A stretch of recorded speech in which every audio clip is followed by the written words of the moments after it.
नमस्कार, मैं हूं आपके साथ अंकिता पाल। बुलेटिन की शुरुआत करते हैं। राजस्थान विधानसभा के अध्यक्ष वासुदेव देवनानी ने नगर निगम को निर्देश दिए हैं कि 15 दिन में शहर में संचालित सभी होटल और गेस्ट हाउस का सर्वे करके उनकी सूची तैयार कर लें।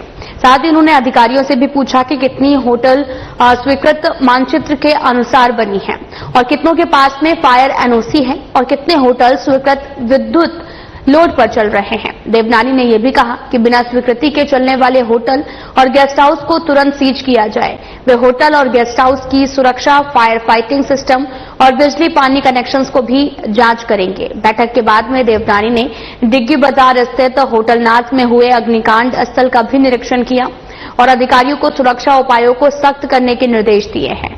उन्होंने मलबे को हटाने और सफाई कार्य कराने का भी आदेश दिया है।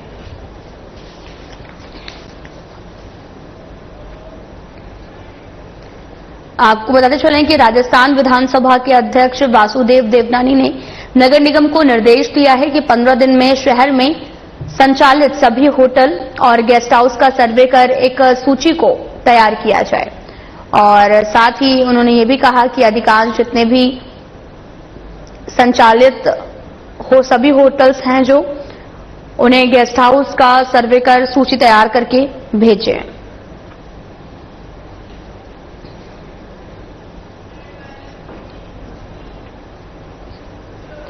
तो वहीं राजस्थान विधानसभा के नेता प्रतिपक्ष टीकाराम जूली ने जयपुर में हजारों पेड़ों और पक्षियों के अस्तित्व को बचाने के लिए सरकार से अपील की है। उन्होंने कहा कि ढोल का बाढ़ क्षेत्र में सरकार द्वारा किए जा रहे निर्माण कार्य के कारण हजारों पेड़ और लाखों पक्षी जो हैं वो उजाड़े जाएंगे। जूली ने कांग्रेस अध्यक्ष गोविंद सिंह डोटासरा और अन्य नेताओं के साथ मिलकर इस मुद्दे पर आंदोलन कर रहे पर्यावरण प्रेमियों का समर्थन किया है। डोटासरा ने यह भी बताया कि टोक रोड स्थित 40 हेक्टेयर क्षेत्र में 2500 पेड़ और 80 प्रजातियों के पक्षी रहते हैं, जिन्हें सरकार नष्ट करना चाहती है। जूली ने सरकार से बायोडायवर्सिटी पार्क बनाने की मांग की है, जिससे पर्यावरण और पशु पक्षियों का संरक्षण हो सके। उन्होंने कहा कि जयपुर में ग्रीन एरिया की कमी है और सरकार को इसे बचाने के लिए कदम उठाने चाहिए।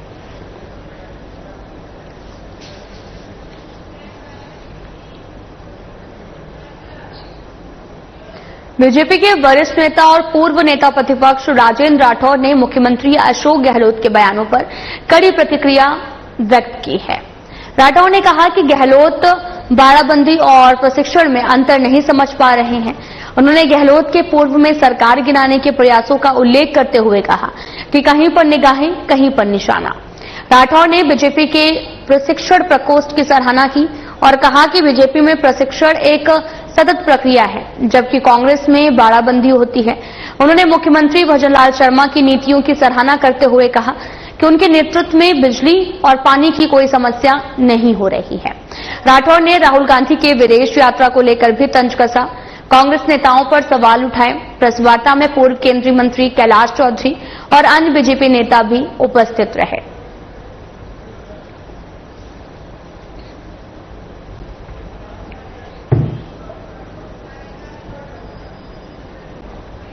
देश भर में 54 साल बाद में आयोजित होने जा रही नागरिक सुरक्षा की राष्ट्रीय मॉक ड्रिल को लेकर बीकानेर प्रशासन सतर्क मोड पर है। जिला कलेक्टर नम्रता बेड़ी और साथ ही पुलिस अधीक्षक काविंद सिंह सागर ने सोमवार को आपदा प्रबंधन विभाग पहुंचकर तैयारियों का भी जायजा लिया। उन्होंने मॉक ड्रिल से जुड़ी व्यवस्थाओं को भी देखा, अधिकारियों को दिशा निर्देश दिए हैं। कलेक्टर ने कहा कि जिला प्रशासन पूरी तरीके से अलर्ट है। मॉक ड्रिल के लिए व्यापक स्तर पर तैयारियां कर ली गई हैं। मौके पर एडीएम सिटी रमेश देव भी मौजूद रहे। अधिकारियों ने संसाधनों की उपलब्धता की भी जानकारी ली है।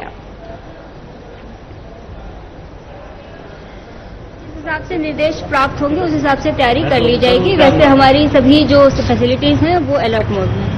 मैडम, कितने सायरन है, किस तरह से क्या कुछ निर्देश आए हैं, अब आगे की क्या रूपरेखा रहने वाली है? हमारे पास सिविल डिफेंस का जो भी इक्विपमेंट था वो सारा हमारे पास प्रॉपर है। पुलिस के पास जो इक्विपमेंट होते हैं वो भी प्रॉपर है। आगे जो भी निर्देश हमें सरकार से मिलेंगे उस हिसाब से तैयारी करेंगे। प्रदेश में चेक किए जा रहे हैं इक्विपमेंट्स वगैरह, तो क्या यहाँ पे भी चेक वगैरह किए जा रहे हैं? नहीं, हमारा स्टॉक ऑलरेडी जो OIC हैं वो देख रहे थे और हमने भी उसका पूरा स्टॉक ले लिया। बॉर्डर की क्या स्थिति है? बॉर्डर पे कोई मॉक ड्रिल होने की चांसेस है क्या? गाँव खाली कराया जाएगा? इस संबंध में मेरे पास कोई सूचना नहीं।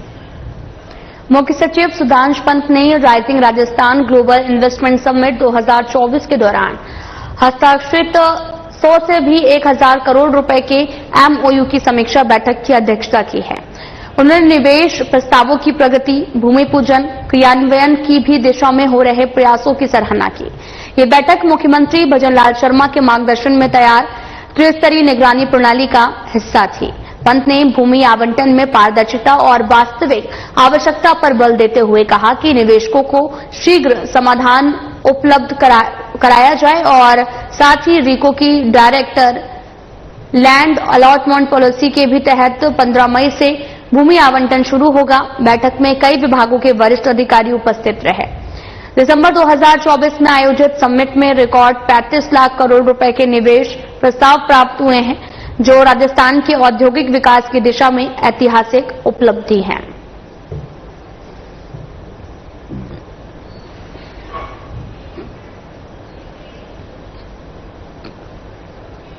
खबर हनुमानगढ़ से है, जहां पर कई विभागीय योजनाओं की प्रगति को लेकर जिला कलेक्टर कानाराम की अध्यक्षता में समीक्षा बैठक आयोजित हुई है। बैठक में उन्होंने सभी विभागीय अधिकारियों को निर्देश दिए हैं, शिकायतों का समयबद्ध निस्तारण सुनिश्चित करें, गंभीर समस्याओं को प्राथमिकता के आधार पर हल किया जाए। जिला कलेक्टर ने पीएचईडी विभाग को निर्देशित किया है, कंट्रोल रूम को नियमित रूप से सक्रिय रखा जाए, गंदी पानी की भी आपूर्ति, पेयजल संकट और आपूर्ति बाधित होने जैसे मामलों में त्वरित कार्रवाई की जाए। ऊर्जा विभाग को पोल टूटने की घटनाओं का विश्लेषण कर रिपोर्ट तैयार करने और समाधान के लिए उपयुक्त मैकेनिज्म तैयार कर प्रस्ताव भेजने के निर्देश दिए। जिला कलेक्टर ने आने वाले दिनों में संभावित भीषण गर्मी, आंधी तूफान को देखते हुए डिस्काम को भी अतिरिक्त टीमें तैनात रखने और सतर्कता बरतने के भी निर्देश दिए हैं। डिस्काम के एसई रिजपाल चारण ने बताया कि प्रधानमंत्री सूर्य घर मुफ्त बिजली योजना के तहत फरवरी 2024 से अब तक जिले में 1798 सोलर पैनल स्थापित किए जा चुके हैं। इसमें सर्वाधिक 3 किलोवाट के 862 और 5 किलोवाट के 551 सोलर स्थापित हैं। साथ ही ट्रिपिंग की घटनाओं की भी नियमित मॉनिटरिंग की जाए। कलेक्टर ने सभी अस्पतालों, निजी विद्यालयों और सरकारी दफ्तरों के रिकॉर्ड रूम में फायर सेफ्टी सिस्टम दुरुस्त करने और उचित सुरक्षा इंतजाम करने के निर्देश दिए हैं। पराली के उचित प्रबंधन के लिए सब्सिडी आधारित उपकरणों की मांग, लक्ष्य निर्धारण और को लेकर जो है वो जयपुर मुख्यालय को पत्र लिखने के निर्देश दिए हैं। नेचुरल फार्मिंग और मार्केटिंग को लेकर भी संबंधित विभागों को आवश्यक दिशा निर्देश जारी किए गए। कृषि विपणन उपनिर्देशक देवीलाल कालवा ने बताया कि जिले में अब तक 4.63 लाख मीट्रिक टन गेहूं की सरकारी समर्थन मूल्य पर खरीद की जा चुकी है। इसके अतिरिक्त हरियालों राजस्थान को लेकर निर्देश दिए गए हैं।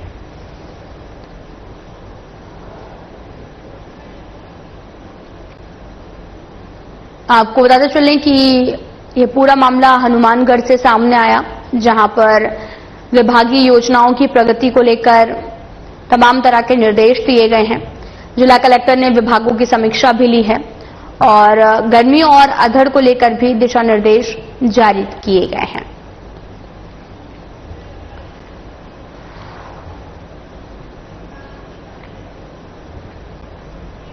मुख्यमंत्री भजनलाल शर्मा के नेतृत्व में राज्य सरकार किसानों को आर्थिक रूप से सशक्त बनाने के लिए प्रतिबद्ध है।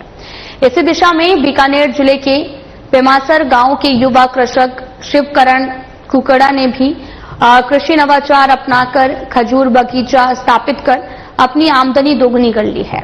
पहले पारंपरिक खेती करने वाले शिवकरण ने कृषि उद्यान विभाग से संपर्क कर टिश्यू कल्चर किस्मों बरही और खुनेजी मेडलूस के 400 पौधों का बगीचा 10 बीघा में लगाया है। ड्रिप सिंचाई और वैज्ञानिक सलाह से प्रति पौधा 60 से 70 किलो उपज प्राप्त कर रहे और खजूर फल की दिल्ली, पंजाब और गुजरात तक आपूर्ति हो रही है। उन्हें सालाना 18 से 20 लाख रुपए की अतिरिक्त आमदनी हो रही है। उनकी सफलता के लिए उन्हें सर्वश्रेष्ठ किसान पुरस्कार से भी नवाजा गया है।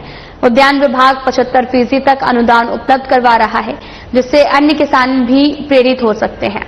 ये समृद्ध किसान खुशहाल राजस्थान की दिशा में बड़ा कदम है।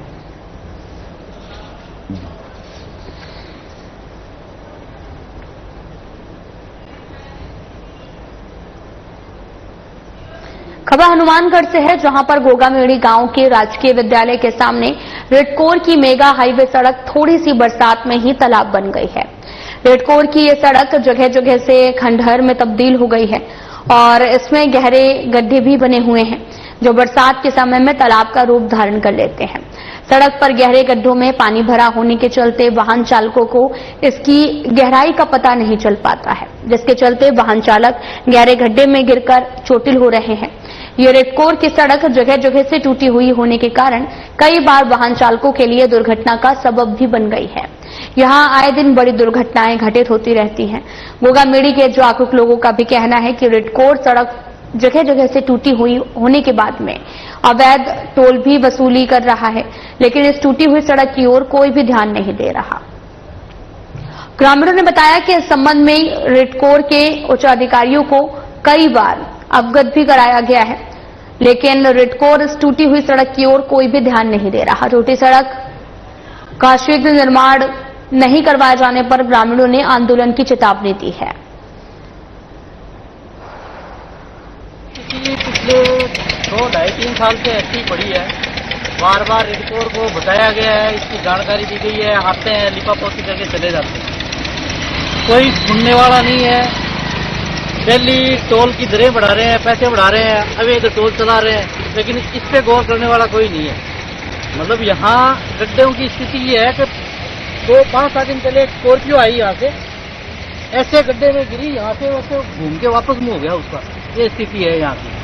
रेडकोर में कोई सुनने वाला नहीं है, लूट की दुकान है, बैठकर लूट कर रहे हैं। पैसे के अलावा इनको कोई मतलब नहीं है, कोई लेना देना नहीं है। कोई आमजन मरे, कोई आमजन परेशान हो, इनसे इनको कोई लेना देना नहीं है। देखिए ये जो रोड है, टोल वाले रोड तो टोल वसूल करते हैं, बार बार आरोप कराने के बाद भी आज तक कोई सुध नहीं ली। कई बार उनको वो भी बंद करवा दिया है। वो बोलते हैं कि हम आगे रिपोर्ट बना के भेज दी है, अभी तक कोई इसकी समाधान नहीं हुआ है। एक बार पेच वर्क किया था, लेकिन दूसरे दिन वो पेच वर्क उखड़ गया है। और जल्दी से जल्दी इस रोड का समाधान करें, नहीं करते हैं तो आंदोलन करेंगे, टोल बंद करेंगे। कितने समय से ये समझा रही है? ये कम से कम 2 साल हो गए। बार बार कहते हैं, जो आगे आगे टाल देते हैं, कभी उससे बात करो, कभी उससे बात करो, लेकिन कोई स्थायी समाधान नहीं है। जयपुर विकास प्राधिकरण ने गोकुलपुरा रमेशनगर स्थित भूखंड संख्या B48 पर साइट प्लान के विपरीत व्यावसायिक प्रयोजन से किए गए अवैध निर्माण पर सख्त कार्रवाई करते हुए भवन को सील कर दिया है। महानिरीक्षक पुलिस कैलाश चंद्र बिश्नोई ने बताया कि निर्माणकर्ता द्वारा बेसमेंट से 4th मंजिल तक अवैध निर्माण किया गया था, जिस पर धारा 32 और 33 के तहत पहले ही नोटिस जारी कर निर्माण हटाने का आदेश दिया गया था। आदेश की अवहेलना पर धारा 34 के तहत में कार्रवाई करते हुए 5 मई को प्रविष्ट द्वारों को ईंट की दीवार बनवाकर और साथ ही शटर पर ताला और सील चिपकाकर वाहन को सील किया गया है। ये कार्रवाई मुख्य नियंत्रक प्रवर्तन आदर्श चौधरी के निर्देशन में प्रवर्तन अधिकारी, राजस्व और तकनीकी स्टाफ, इंजीनियरिंग शाखा, सुरक्षा दल की मौजूदगी में संपन्न की गई है।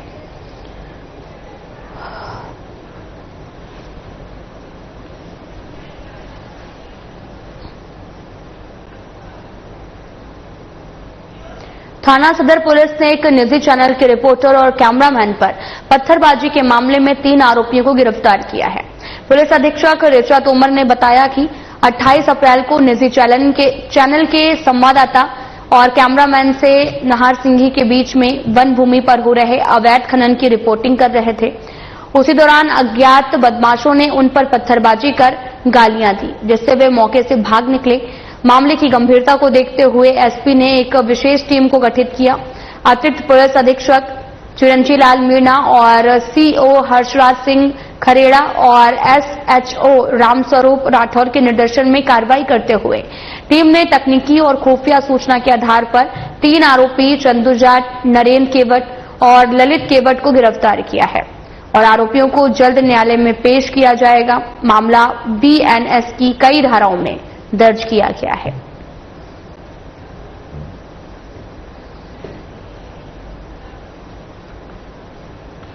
राजस्थान पुलिस उप निरीक्षक भर्ती 2021 की रद्द करने की मांग को लेकर शहीद स्मारक पर नागौर सांसद और आरएलपी अध्यक्ष हनुमान बेनीवाल का धरना सोमवार को 10वें दिन भी जारी रहा। धरने में बड़ी संख्या में महिलाओं की भागीदारी रही और बेनीवाल ने यह भी कहा कि अब मातृशक्ति भी युवाओं के साथ खड़ी है। उन्होंने बताया कि यदि सरकार ने समय रहते भर्ती रद्द नहीं की तो आंदोलन और तेज भी किया जाएगा। बेनीवाल ने यह भी कहा कि हाईकोर्ट द्वारा सरकार को 15 मई तक निर्णय लेने की अंतिम चेतावनी ये साबित करती है कि सरकार न्यायालय का समय नष्ट कर रही है, जबकि एसओजी पुलिस मुख्यालय और एएजी भर्ती को रद्द करने की अनुशंसा कर चुके हैं। और इस बीच दुग्ध उत्पादकों ने बेनीवाल को ज्ञापन सौंपकर मुख्यमंत्री दुग्ध उत्पादक संबल योजना की अनुदान राशि नियमित दिलाने की मांग की है। सांसद ने इस मुद्दे पर मुख्यमंत्री को सोशल मीडिया पोस्ट के जरिए त्वरित कार्रवाई की मांग की है।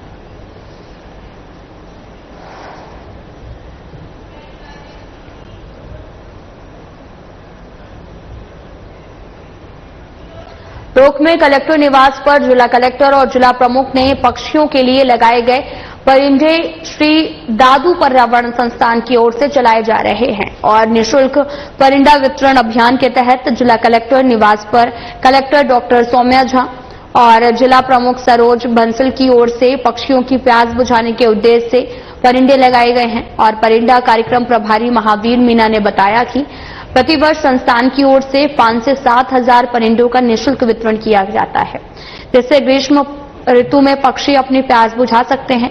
इस अभियान के तहत इस साल निःशुल्क मिट्टी के घोंसलों का भी वितरण किया गया है, जिसमें गौरैया चिड़िया के आवास की कमी के कारण शहरों में वितरण किए गए ताकि गौरैया अपना प्रजनन आसानी से कर सके।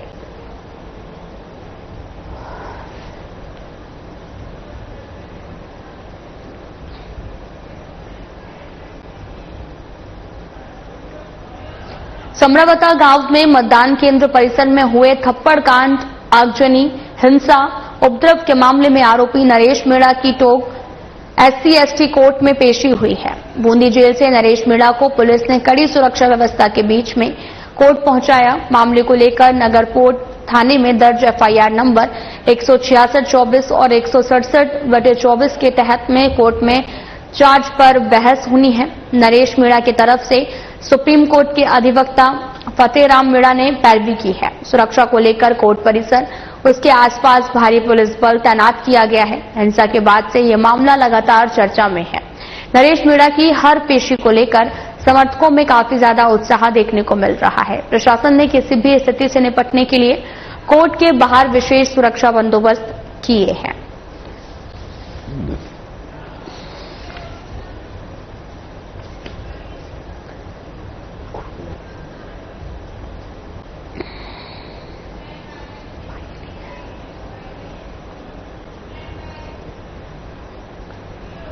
खबर टोंक से है, जहां पर अवैध मादक पदार्थों की तस्करी के खिलाफ महंदवास थाना पुलिस ने ताबड़तोड़ कार्रवाई की है और पुलिस ने 112.05 ग्राम अवैध स्मैक के साथ 2 आरोपियों को गिरफ्तार किया है, जिसमें टोडराय सिंह के मोर निवासी आरोपी राजेश सांसी और झालावाड़ के इकलेरा निवासी मोहनलाल तंवर का नाम शामिल है। वहीं पुलिस ने आरोपियों की कार और उनके कब्जे से इलेक्ट्रॉनिक कांटा भी बरामद किया है। SP विकास सागवान के निर्देश पर महंदवास थाना अधिकारी ओम प्रकाश चौधरी ने भी ये कार्रवाई की है। वहीं जब्त की गई स्मैक की बाजार में कीमत करीब 24 लाख रुपए बताई जा रही। फिलहाल पुलिस पूरे मामले की जांच पड़ताल में जुटी हुई है।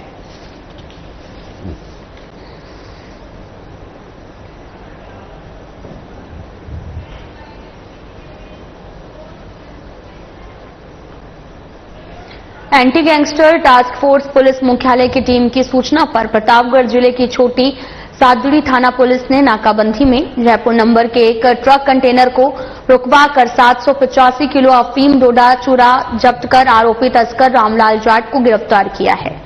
जब्त मादक पदार्थ की कीमत करीब 1 करोड़ 18 लाख रुपए आकी गई है। AGTF ADG दिनेश MN की ओर से मादक पदार्थ तस्करों, विशेषकर मध्य प्रदेश के सीमावर्ती जिलों के तस्करों को भी चिन्हित कर उन पर विशेष निगरानी रखकर कार्रवाई के निर्देश दिए गए हैं। इसी क्रम में पुलिस टीम को भी ये सफलता हाथ लगी है और बताया ये भी जा रहा है कि आरोपी कुख्यात तस्कर कमल राणा गैंग से जुड़ा हुआ है। फिलहाल पुलिस आगे की जांच में जुटी है।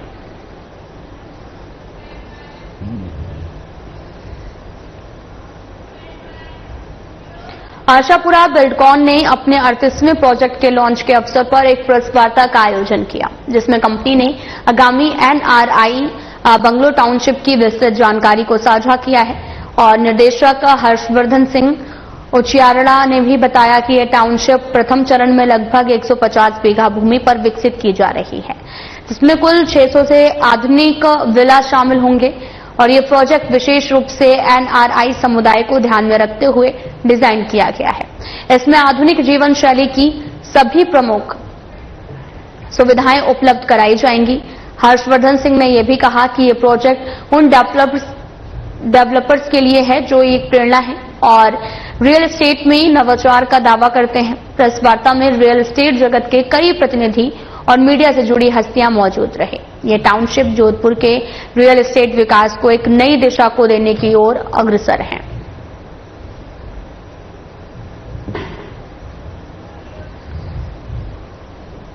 सबसे पहले तो आशापुरा माता जी के मंदिर की नींव स्थापना हम कर रहे हैं कल पर 3 मई को शाम को 4:30 बजे से ये प्रोग्राम स्टार्ट रहेगा। तो सबसे पहले तो मंदिर की नींव स्थापना है, उसके बाद एक छोटा सा सुंदरकांड का कार्यक्रम है, उसके बाद जो एनआरआई हमारा फर्स्ट फेज है जो 650 से ज्यादा यूनिट्स हैं और जिसमें 200 से ज्यादा बंगले बन के तैयार हैं, उसका हैंडओवर का पूरा प्रोग्राम। सर ये प्रोजेक्ट पूरा का पूरा यूरोपियन आर्किटेक्चरल थीम पे पूरा का पूरा प्रोजेक्ट बना हुआ है।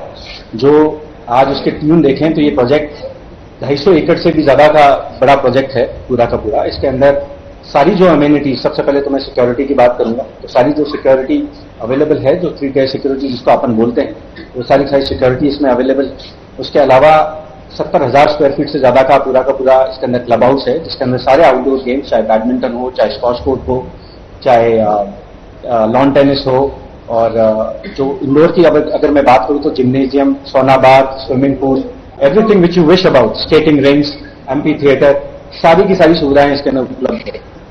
अभी मौखिक रूप पे 5 से ज्यादा थीम बेस्ड गार्डन्स बन के तैयार हो चुके हैं। 5 और जो सेकंड फेज के अंदर आएंगे, तो 5 और तो टोटल पूरे प्रोजेक्ट के अंदर 10 से ज्यादा थीम बेस्ड गार्डन्स है अलग अलग, जो पूरी सोसाइटी को हम लोग उपलब्ध करवाने जा रहे हैं। सारे विलास जो हैं वो आपको 138 गज से लेके 600 गज तक के सारे आपको विलास मिल जाएंगे, कट जाएंगे।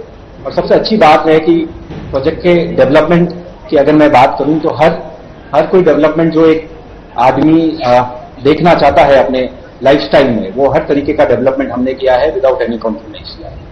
पुरानी जो चीजें हुई हैं उनसे भी बेटर और कैसे कर सके, एक आयाम स्थापित कैसे कर सके कि ये मिनिमम स्टैंडर्ड होना चाहिए कॉलोनी का, उस दर्जे को हमने दिमाग में रख के इसको पूरा का पूरा इस प्रोजेक्ट को हमने तैयार किया। श्री कोयलायत विधानसभा क्षेत्र की ग्राम पंचायतों और पंचायत समिति के पुनर्गठन में विसंगतियों को लेकर पूर्व मंत्री भंवर सिंह भाटी ने आपत्ति दर्ज करवाने का निर्णय लिया है। भाटी अपने समर्थकों के साथ में जिला कलेक्टर को ज्ञापन देने जाएंगे। भाटी ने बताया कि कोयलायत क्षेत्र के कई गांवों की ग्राम पंचायतों को पंचायत समिति से दूर कर पुनर्गठन किया गया, जिससे ग्रामीणों को परेशानियों का सामना भी करना पड़ा है। इस मुद्दे पर कोलायत तहसील की ग्राम पंचायतों के लोग भंवर सिंह भाटी के नेतृत्व में बिश्नोई धर्मशाला से नारेबाजी करते हुए रैली के रूप में कलेक्ट्रेट पहुंचे। प्रदर्शनकारियों ने तख्तियों पर अपनी कई मांगे लिखी थी और पुनर्गठन में सुधार की मांग की है और भाटी ने जिला कलेक्टर से इस मुद्दे को सही करने का आग्रह किया है।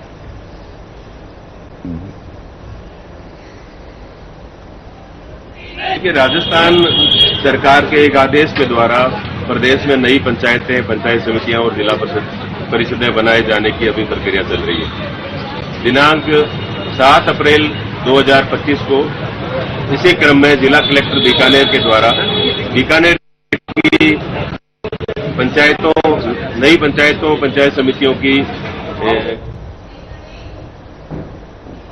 फिलहाल बुलेटिन में इतना ही। नमस्कार।